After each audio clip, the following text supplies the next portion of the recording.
क्या आप जानते हैं कि वर्ल्ड बैंक का असली नाम क्या है? वर्ल्ड बैंक को पॉपुलरली हम आईबीआरडी कहते हैं, जो कि वर्ल्ड बैंक ग्रुप का एक हिस्सा है।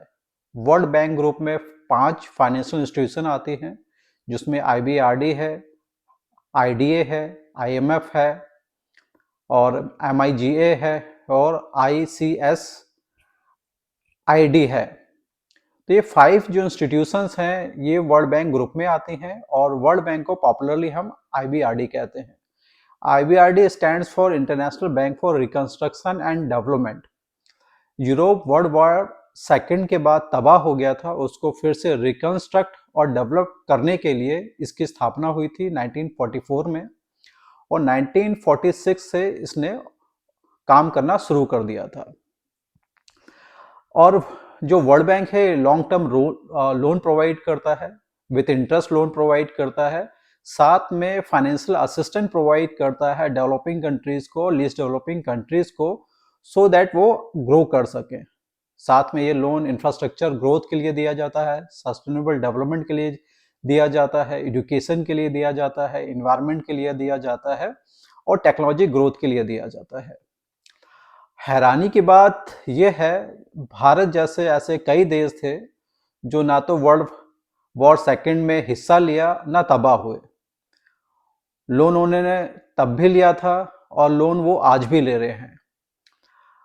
मजे की बात यह है कि वो देश जो वर्ल्ड वॉर सेकेंड में तबाह हो गए थे, उन्होंने इस लोन का इस्तेमाल करा और आज वो डेवलप कंट्रीज की डेफिनेशन में आते हैं और वो वर्ल्ड बैंक को पैसा देते हैं। देखिए, वर्ल्ड बैंक जिसको हम आईबीआरडी कहते हैं, वो सबसे ज़्यादा उसमें जो इन्वेस्टमेंट है वो यूएसए का है, जापान का है, चाइना का है, यूके का है और मेंबर कंट्रीज का है। इसके 189 कंट्रीज मेंबर हैं और हर कंट्री का जो फाइनेंस मिनिस्टर होता है या जो वहाँ का रिजर्व बैंक है, उसका जो हेड होता है वो इसका एक रिप्रेजेंटेटिव होता है।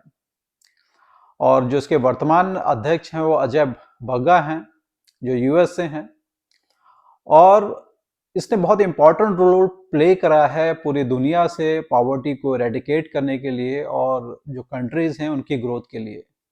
हमें ये क्वेश्चन खुद से पूछना चाहिए कि भारत जैसे देश जो वर्ल्ड वॉर सेकेंड में तबाह नहीं हुए थे, ऐसी क्या वजह है वो आज भी लोन के लिए रिक्वेस्ट करते हैं और इतने सालों के बाद भी वहाँ पे इंफ्रास्ट्रक्चर डेवलप नहीं हो पाया है, इंडस्ट्री ग्रो नहीं कर पाई है, टेक्नोलॉजी ग्रो नहीं कर पाई है और आज भी वो डेवलपिंग कंट्रीज की डेफिनेशन में आते हैं।